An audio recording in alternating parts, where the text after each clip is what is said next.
Antes de empezar este recorrido histórico, yo creo que es conveniente enmarcarlo todo un poco en el marco histórico, por así decirlo. En el 1700,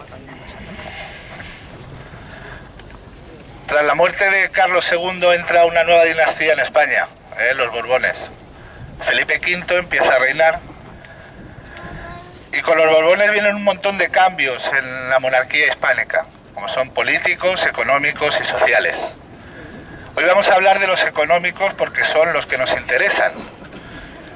Entre otros cambios políticos, económicos, la monarquía borbónica va a traer una serie de protección, sobre todo al comercio, y va a crear las manufacturas reales, lo que hoy conocemos como fábricas reales, que no es ni más ni menos que la intervención en el mercado de la monarquía.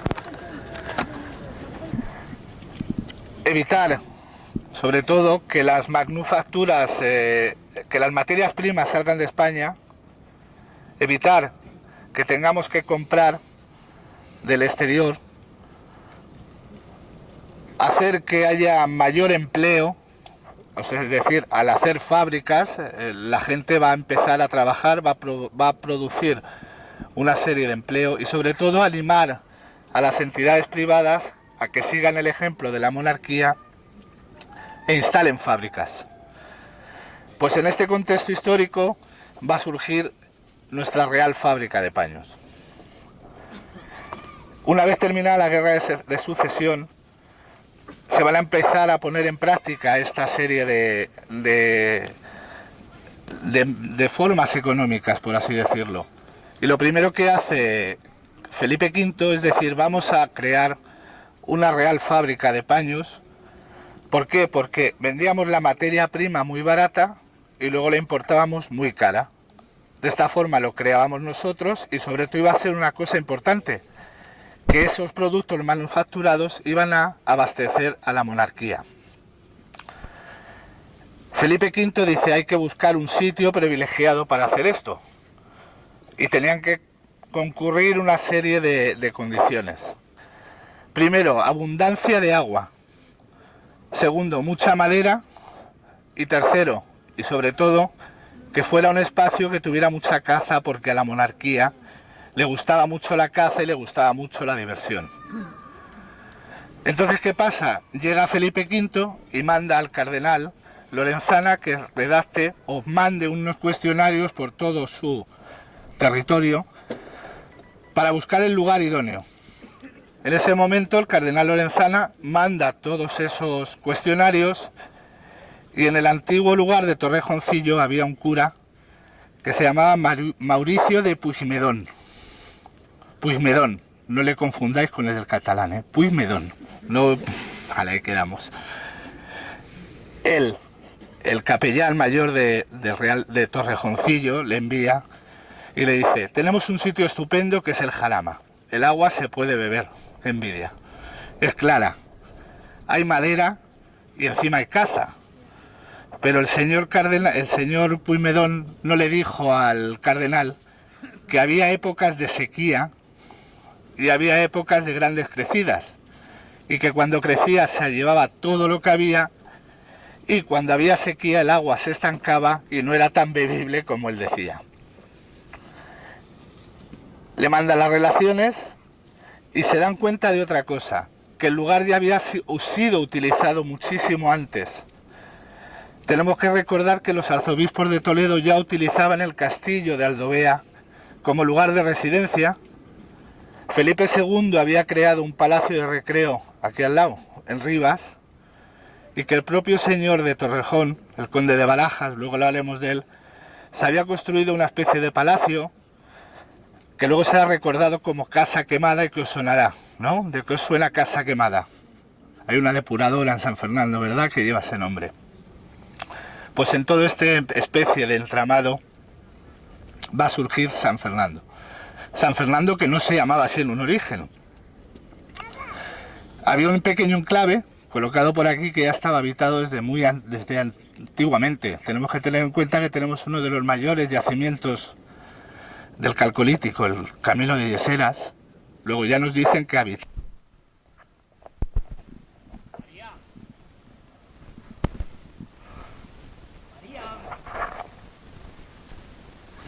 Venga, sal. Está a punto de llegar todo el mundo y al final nos van a pillar. Hola, Juan. ¿Qué prisas tan desesperadas llevas? Que le cantemos a nuestra querida Virgen de las Candelas en la procesión. Nosotros ya hemos terminado de talar el árbol en la vega. Este año sí que vamos a sacar dinero para las fiestas vendiendo.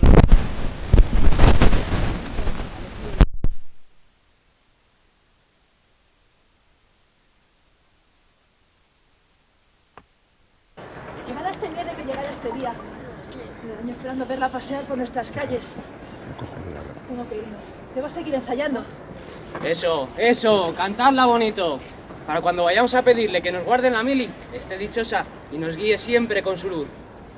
¿Te veré esta noche junto a la hoguera? Pues claro que estaré. No me lo perdería por nada del mundo. Me dará el pueblo a bailar alrededor, a comer y a cantar. ¿Y cuando me acerque a ti para darte una unta de gachas? ¿O prefieres puches de dulce? ¿Qué harás, María? ¡Juan! ¿Te vas a demostrar tu amor delante de todos? Lo estoy deseando. Viene alguien. Ahora sí que me tengo que ir. Nos vemos luego en la luminaria. Ahí estaré para ti y para la Virgen de las Candelas, María.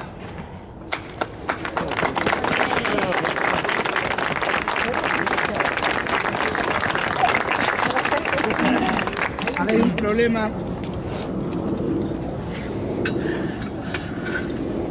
Ahora hay un problema, que yo soy muy tonto, me he emocionado, me va a costar seguir hablando. Pues eso se soluciona con un aplauso, ¿verdad? Vamos a dar un aplauso a Juan Pedro. Como os he dicho, viene desde el siglo XIV. La antigua parroquia se llamaba de la Purificación de Nuestra Señora. Ese culto ha subido hasta aquí y os voy a contar cómo era la fiesta antiguamente. Tal día como hoy, hasta mediodía hemos visto a la Virgen de las Candelas por la calle. Nos ha emocionado, hemos visto un maravilloso coro cantando la Salve Rociera. Imaginaros cómo era la fiesta, porque aparte era el día en que los quintos debutaban, por así decirlo.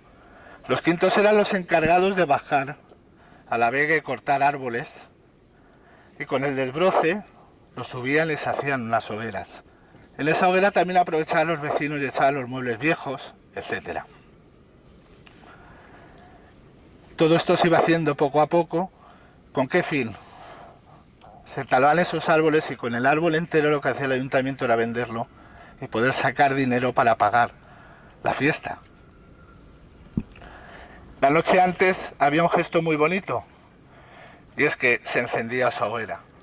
Y ahora vamos a ver cómo sería una hoguera.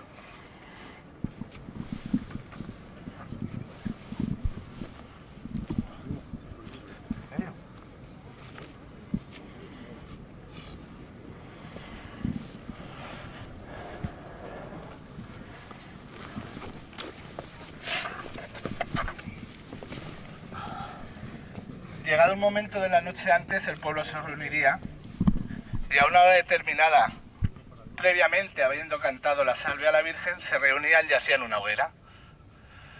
Nos cuenta la tradición que esa hoguera podía estar ardiendo hasta 2 o 3 días. Fijaros hasta qué punto que la gente de alrededor aprovechaba las ascuas para llevarse braseros a su casa y poder calentarse. Lo que nos ha hecho Juan y María era otra tradición. Esa noche los mozos que querían a las mozas rondarles hacían puches alrededor de la hoguera y con esos puches y gachas lo que hacían era taponar las cerraduras de forma que esa moza sabía que alguien le rondaba. Imaginaros una noche entera cantando y bailando alrededor de la hoguera. Y al día siguiente de buena mañana la Virgen de las Candelas salía. Fijaros hasta qué punto la fiesta de la Virgen era importante, que en el 1792, creo,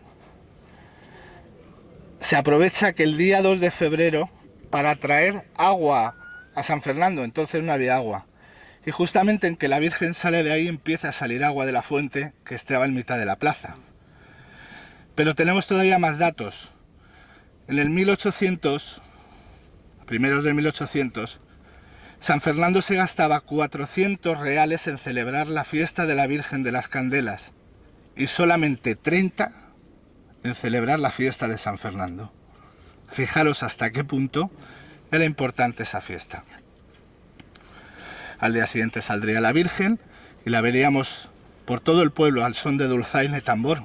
Si veis la foto famosa del 1918, lo que se ve delante es gente tocando la dulzaina y el tambor. Irían delante dos niñas llevando una tarta, esa tarta la hacían en el convento y las monjas encima la adornaban con bombones. También iban dos niñas llevando dos palomas. Esa era nuestra fiesta y esa es la que queremos y creo que podemos recuperar entre todos, porque esta escena se tiene que volver a repetir. Estoy convencido.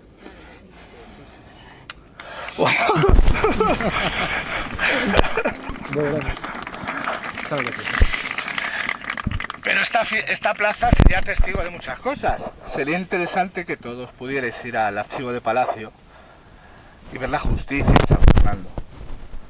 Ver cómo una noche gente salía tocando la guitarra, se enfrentaban con otros y se armaba de aquí la marimorena. A palos rompieron la guitarra y se liaron a guitarrazos unos con otros. Nos cuenta esta historia porque todos estos hechos se juzgaban aquí, es donde estaba el administrador y era el que repartía la justicia. No solo los hombres. Fijaros esta anécdota que os cuento. Por bajar a lavar al río. Resulta que vino una señora que no debía ser de aquí. Y las que eran de aquí pues la increpaban. La decían, anda, que tal venir a San Fernando, sabrá Dios lo que quieres ocultar. ¿Me entendéis lo que quiero decir, no? Te has venido de tu pueblo y te vienes aquí, ¿qué querrás ocultar? Pues esa debía ser la matrona de San Fernando, porque la siguió hasta su casa y antes de entrar la dio 2 puñaladas. Todo eso lo cuenta, el archivo histórico. Y un montón de escenas más, como aquella que vino y se atrevió a vender tomates diciendo que eran de La Vega, y no eran de La Vega. A esa señora la arrastraron por el pueblo, las mismas de San Fernando. Todo eso lo hemos visto, lo ha vivido esta plaza, porque es una plaza que conserva la memoria y conserva el recuerdo. Porque mientras estemos nosotros, la plaza conservará recuerdos y conserva la memoria. Y hay que conseguirlo que así sea. Vamos a seguir un poquito hasta el centro de la plaza. Vamos.